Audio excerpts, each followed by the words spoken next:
last time I talked a little bit about consumerism and how we can get so hooked in that external focus and how it brings such dissatisfaction. And today I wanted to talk a little bit about technology and how that too is kind of like going down the rabbit hole in Alice in Wonderland.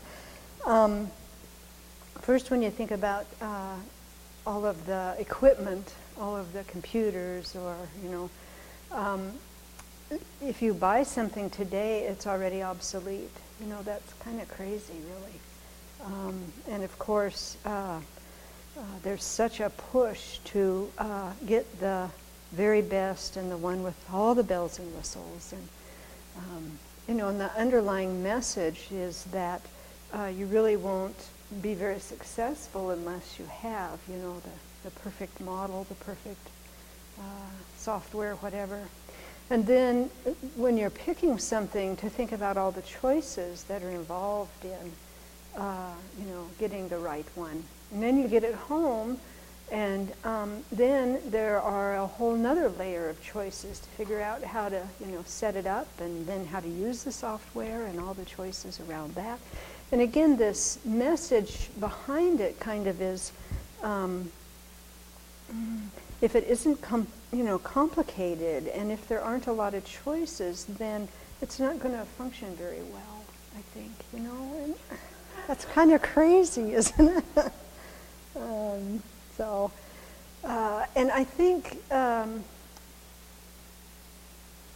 it's really helpful to really look at our relationship with technology and our relationship with the internet.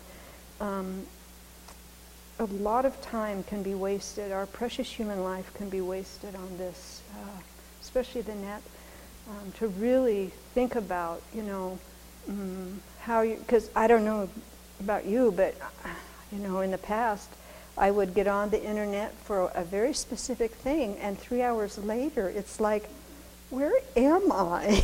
And what was I coming here for, So it's very, it's just like a bottomless pit, not so helpful.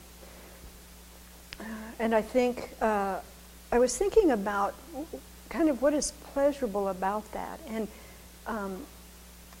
on the surface pleasurable, it really isn't. It's quite dissatisfactory in many ways. But I think when we are on the net, and if we don't have a very clear motivation or intention about what we're doing, it's kind of like we have the world at our fingertips. And I think that kind of solidifies our sense of self. And really, I am, in charge of whatever information I want. And I think it really tends to really strengthen, this self-centered attitude a lot. And so I think that's another thing to look at as we're, surfing on the web. Not only the time waste, but also just how it really, there's a sense of kind of, I'm in control here. I can find the information. I can get what I need.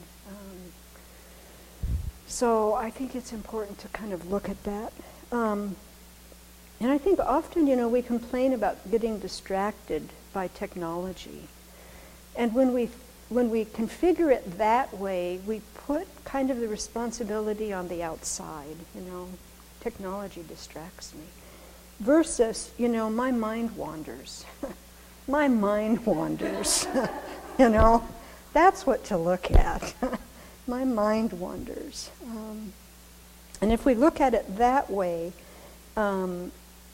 then we can start looking at, why do I get distracted, and what am I getting distracted from? Those are important questions to sit on the cushion about, I think. And I think,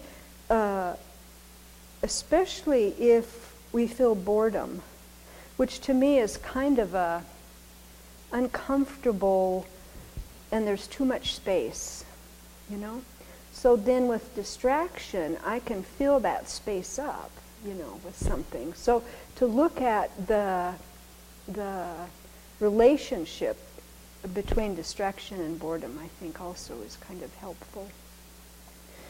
And when it comes down to it, all of these things that we use as tools can serve to really disconnect us from other humans. I mean, how many of us have sent an email to the person either in the same room or in the next room? And I don't know, doesn't that, over time, that disconnect affect? I think it affects in a big way. So to look at, how we use these things, I think is really important. And what we think we're going to get out of it, I mean, how many times have you kind of surfed around the net for something, and when you stand up and walk away from the machine, how many people feel extremely satisfied? It's no, so to look at that, I think it's really important. So, there's nothing wrong with these tools, nothing at all. There's nothing inside them that is the problem. It's here. So how am I using it? What am I expecting from it? And how much time am I spending on it? And is my mind in a virtuous place when I am using these tools?